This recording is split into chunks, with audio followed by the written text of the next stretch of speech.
Everyone, welcome back to Khushboo Pawar's blog after a long time. और आ गई हूँ मैं एक और नई वीडियो के साथ में। So guys, summer vacation is about to end it's high time to declutter and organise the kids room and stationery. Well, ऐसा कहना गलत नहीं होगा कि मेरे पूरे घर की डीक्लटरिंग एंड डीप क्लीनिंग चल रही है। और दिस समर हमने बच्चों की कुछ 3 से 4 क्लासेस हमने ज्वाइन करवा दी थी, तो वो ऑलमोस्ट उसमें बिजी थे एंड आगे भी कंटिन्यू रहेगी, बट वीक में एक बार हम उसको कंटिन्यू करेंगे। जैसे स्विमिंग क्लासेस है, ताइक्वांडो क्लासेस है, इनफैक्ट हमने इंडिया से इनकी हिंदी क्लासेस भी लगवा रखी थी, तो उसमें ही बिजी थे। एंड अभी मैं पूरे घर की डीक्लटरिंग में बिजी हो गई हूँ। घर की क्लीनिंग और डीक्लटरिंग का ऐसा कोई रूल नहीं है कि हमें इसी पर्टिकुलर पीरियड ऑफ टाइम में हमें ये काम करना है। सभी अपने अपने हिसाब से, अपनी कन्वीनियंट के हिसाब से घर की क्लीनिंग और घर को ऑर्गेनाइज करते हैं। जैसे हम जब इंडिया में थे तो दिवाली पे हम पापा मम्मी के साथ में घर का डीक्लटरिंग और ऑर्गेनाइज करते थे, बट यहाँ पे जब से हम यूएस में आए हैं तब से दिवाली की तो वेकेशंस वगैरह कुछ नहीं होती है यहाँ पे।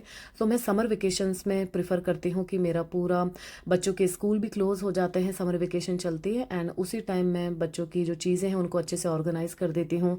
एंड देन अगस्त के बाद में फेस्टिवल्स भी स्टार्ट हो जाते हैं, तो उस टाइम एकदम घर नीट एंड क्लीन टाइडी बहुत अच्छा लगता है उस टाइम। फेस्टिवल्स के टाइम तो ऐसा होता है कि काम बढ़ता ही बढ़ता है, ऐसा नहीं है कि कम हो जाता है। सो उस टाइम हम थोड़ा स्ट्रेस फ्री रहते हैं, ज़्यादा एंग्जाइटी नहीं होती है और ऐसा लगता है कि बहुत बड़ा बर्डन उतर गया है। सो इस टाइप के काम हमें एवरी 6 मंथ में, नहीं तो एवरी ईयर तो करने ही करने चाहिए। सो गाइज, अभी मैं बच्चों के रूम में हूँ और स्कूल ओपन होने वाले हैं, सो उनकी जो स्टेशनरी है उनको डीक्लटर कर रही हूँ। जो ट्रैश में जाएगा वो ट्रैश में डाल रही हूँ, इस बॉक्स में। एंड कुछ बुक्स हैं जो अगर मुझे डोनेट करनी है तो वो मैं डोनेट करूँगी। एंड ये सब काम करते वक्त मैं बच्चों को ज़रूर अपने साथ में रखती हूँ, ताकि वो थोड़ा बिजी रहते हैं, थोड़ा प्रोडक्टिव रहते हैं, इंगेज रहते हैं। और यहाँ पे रन्नू अभी मुझे वही बता रहा है कि पूरे ईयर में उसने जो भी क्राफ्ट से रिलेटेड, पेंटिंग, ड्राइंग से जो पेपर हाथ में आ रहे थे, तो वो डिस्कशन चल रहा था। रन्नू पूरा एक्सप्लेन कर रहा था कि उसने कब बनाया था। एंड वो मुझे ट्रैश में उसको डालने नहीं दे रहा था, तो मैंने सेव करके रखा है। सो ये ड्रॉवर्स हमने सब कुछ वाइप्स वगैरह से क्लीन कर दिया है और रन्नू खुद ही अपनी ड्रॉवर सेट कर रहा है। सो एटलीस्ट उसे पता रहेगा कि कौन सी चीज़ कहाँ पड़ी है। तो सब कुछ क्लीन हो चुका है और मैंने इसके 2 से 3 ड्रॉवर्स इस तरीके से अलग अलग करे हैं। जैसे इसके रीडिंग की जो बुक्स हैं, स्कूल से जो सप्लाईज मिलती हैं वैसे स्कूल में ही देनी होती हैं, खैर घर पे तो मुश्किल से कुछ पेपर्स वगैरह आते हैं।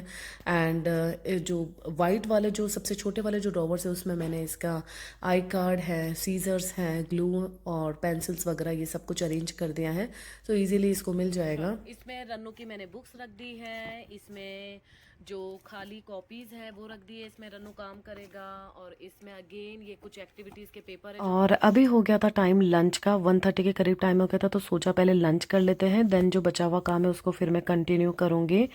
और जैसा कि आप देख रहे हो कि आलू बॉईल किए हुए हैं, तो मैं यहाँ पे बनाने जा रही हूँ आलू के पराठे। रन्नू और किन्नू को दोनों को बहुत पसंद है। उनको ऐसा है कि लंच, ब्रेकफास्ट और डिनर में किसी भी टाइम दे दो, they are always ready to eat. In fact मुझे भी बहुत पसंद है। सो जो मैंने तैयारी है वो मॉर्निंग में ही करके रख दी थी, एंड देन फिर कुछ क्लीनिंग वगैरह का काम किया, जैसा कि अभी आपने देखा। और अभी आ गई हूँ मैं किचन में। तो यहाँ पर मैंने ऑयल में ऐड किया है राई, हींग, जीरा। देन मैंने थोड़ा जो होल सूखा धनिया होता है उसको क्रश करके डाला है। फिर मैंने ऐड करी है जिंजर है, थोड़ी करी लीव्स है, बारीक फाइनली चॉप किए हुए ऑनियन और ग्रीन चिली, उसको हम सौते करेंगे। आलू के पराठे के लिए हम जब आलू उबालते हैं तो स्टीम वगैरह सब कुछ निकाल देने के बाद में आलू को हाथों हाथ उस गर्म पानी में से निकाल के पील करके मैश करके साइड में रख दें। इससे क्या होगा कि उनमें जो मॉइस्चर है वो ज़्यादा नहीं रहेगा और जो मसाला है वो सूखा बनेगा, ड्राई, तो पराठे बनाने में हमें मुश्किल नहीं आती है।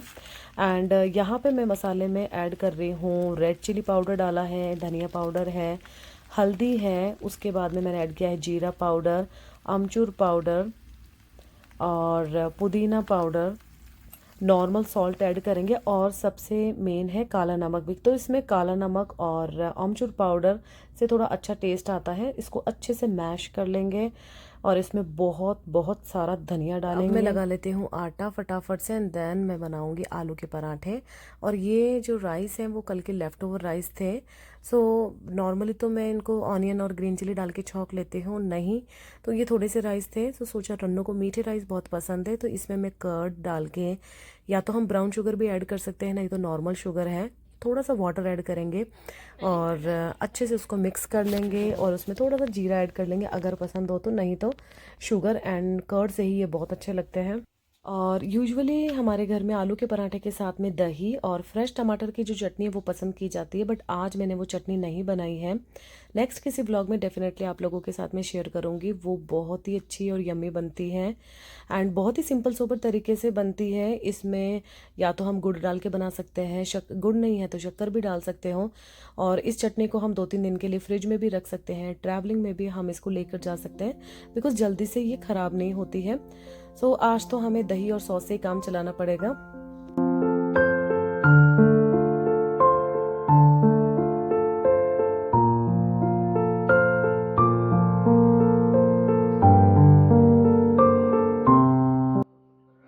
तो लंच वगैरह करने के बाद में मैं आ गई हूँ मेरी डॉटर के रूम में। उसकी बुक्स और उसकी जो पूरी डेस्क है उसको अच्छे से मैं ऑर्गेनाइज कर दूंगी। जो डोनेशन में जाना है उसको अलग से रख दूंगी बिकॉज स्कूल ओपन होने के बाद में क्या है कि पूरा जो रूटीन है वो पूरा पैक हो जाएगा। इनकी जो अदर क्लासेस भी चलती है उसमें बिजी हो जाएंगे। सो सोचा कि अभी डिटेल क्लीनिंग कर देती हूँ अच्छे से। और यहाँ पे डोनेशन का सिस्टम भी बहुत ही अच्छा है। जैसे पहले हम जिस सोसाइटी में रहते थे वहाँ पे डोनेशन के लिए अलग अलग बॉक्सेस बने हुए होते थे, जैसे शूज़ के लिए, क्लोथ्स के लिए। जो भी आपको डोनेट करना है उनको अलग अलग पॉली बैग में सेग्रीगेट करके अलग अलग बॉक्सेस में डाल दीजिए, तो जिसको नीड होती है वो वहाँ तक पहुँच जाते हैं। और सोसाइटी में नहीं तो यहाँ पे पब्लिक प्लेसेस में भी हमको बहुत सारे डोनेशन बॉक्सेस देखने को मिल जाएंगे। जैसे कुछ भी स्टोर्स वगैरह रहते हैं वहाँ पे सामने ये बॉक्सेस बने हुए रहते हैं, बुक्स के लिए, शूज़ के लिए, क्लोथ्स के लिए। सो वहाँ पे भी हम लोग ये डोनेट कर सकते हैं।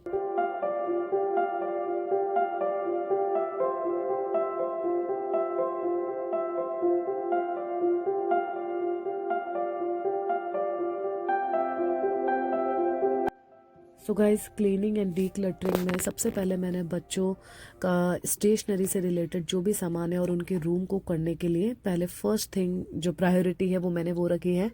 तो पूरा काम एक साथ नहीं लिया है मैंने, एक एक दिन एक एक चीज़ को लिया है ताकि हम पर भी इतना ज़्यादा बर्डन नहीं होता है बिकॉज घर के दूसरे काम भी होते हैं हमें करने के लिए।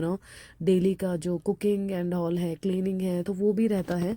सो सारा काम एक साथ नहीं, जैसे आज मैंने ये लिया है देन कल मैं इनके जो भी क्लोजेट हैं उन सबको लूँगी। सो इसी तरीके से हमें थोड़ा सेग्रीगेट करके काम को करना चाहिए। तो ऑल डन, किन्नू की डेस्क अच्छे से सेट हो गई है, ऑर्गेनाइज हो गई है और आज के लिए इतना इनफ है, पूरा दिन हो गया है। और अभी टाइम हुआ है 5:30, मैंने टी वगैरह पी के फ्री हो गई थी और अब मैं ये हमारे लिए watermelon juice and fruit cut करके लेकर आई हूँ।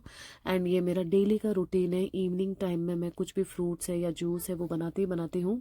हे गाइस, तो ये नेक्स्ट डे और ये देखिए कितना तूफान आया पड़ा है इस रूम के अंदर। तो आज मैंने सोचा है कि बच्चों का क्लोजेट जो है वो मैं क्लीन करूँगी। पूरा क्लोजेट मैंने खाली कर दिया है एंड बच्चों का क्लोजेट या फिर बच्चों का जो रूम है उनको चाहे कितना भी क्लीन करो उतना कम है। एवरी मंथ में मैं करती हूँ, एवरी 2 मंथ्स में। एंड इनके कपड़े इतने जल्दी छोटे हो जाते हैं ना कि हर 6 महीने में उसको डी क्लटर करके डोनेशन में डालने होते हैं। I am helping my mom clean my closet and set my closet up.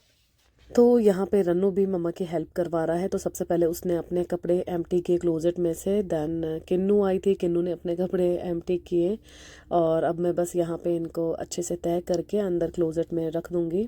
And sometimes तो ऐसा होता है कि कुछ चीज़ें हम रख के भूल जाते हैं एंड देन फिर क्लीनिंग वगैरह कुछ करते हैं तब हमें पता चलता है कि ये चीज़ भी थी हमारे पास में। सो एटलीस्ट एक बेनिफिट तो ये है कि सारी चीज़ें जो है वो नज़रों में आ जाती है, उन्हें वापस यूज़ करने लगते हैं हम। तो कपड़ों में भी मैं अभी वही करूँगी। सो कुछ जो कपड़े छोटे हो चुके हैं वो मैं डोनेशन में डाल दूँगी एंड किन्नू की कुछ ड्रेसेस तो ऐसी निकली है जो उसने 4 मंथ से देखी भी नहीं है, तो वो सब कुछ मैं निकाल के अच्छे से रख दूँगी ताकि वो डेली यूज़ करें उनको अगेन वापस। और बच्चों के क्लोजेट को ऑर्गेनाइज करने के लिए इस टाइप के ऑर्गेनाइजर्स भी आते हैं, तो उनको हैंग कर दीजिए क्लोजेट में और इस टाइप से अलग अलग सेक्शन होते हैं तो उनके कपड़े जो हम रखते हैं वो इजीली हम रख भी देते हैं और उनकी रीच में भी रहते हैं। साइड में इनके पॉकेट रहते हैं तो उसमें सॉक्स वगैरह उनके जो हैंकी रहते हैं वो हम रख सकते हैं। हम बच्चों की जो ड्रेसेस रहती है उनको इस तरीके से भी रोल करके हम रख सकते हैं, जैसे टी शर्ट्स एंड शॉर्ट्स हैं। मैं रन्नू की स्विमिंग क्लासेस की dresses, shorts and T shirts and ये बड़े जो शॉर्ट्स होते हैं उनको इस तरीके से रोल करके साइड में रख देती हूँ, तो लेने में भी ईजी रहता है एंड हमें तय करने में भी ईजी रहता है। तो ऑल डन, पूरा क्लोजेट अच्छे से सेट हो चुका है। ऊपर की जो रैक है उसमें मैंने पार्टी वेयर ड्रेसेस रखी हुई हैं ताकि जो रेयरली काम आती हैं। और यहाँ पे कुछ मैंने किन्नू के टॉप्स वगैरह ये सब कुछ हैंग कर दिए हैं। एंड दो जो ये ऑर्गेनाइज़र हैं इसमें एक किन्नू का है, एक रन्नू का है। मेरी जो डॉटर है और सन है उनका अलग अलग मैंने बनाया हुआ है। एंड ऊपर स्कूल के रखे हैं एंड नीचे डेली यूज़ में जो काम में आते हैं ताकि ईजीली उनके वो ले सकें। तो 2 दिन लग के मैंने बच्चों की स्टेशनरी और क्लोजेट को अच्छे से डीक्लटर और ऑर्गेनाइज कर दिया है। And trust me, it feels great. हमें हर चीज़ क्लोजेट में जगह पे नीट एंड क्लीन दिखाई देती है। एंड इसके साथ साथ हम मनी और टाइम भी सेव करते हैं, प्लस बच्चों के साथ भी काम करने से उनको भी ऑर्गेनाइज रहने की हैबिट होती है। सो गाइज, आज का वीडियो यहीं तक। अगर अच्छा लगा हो तो give it a thumbs up. तब तक के लिए टेक केयर, बाय बाय।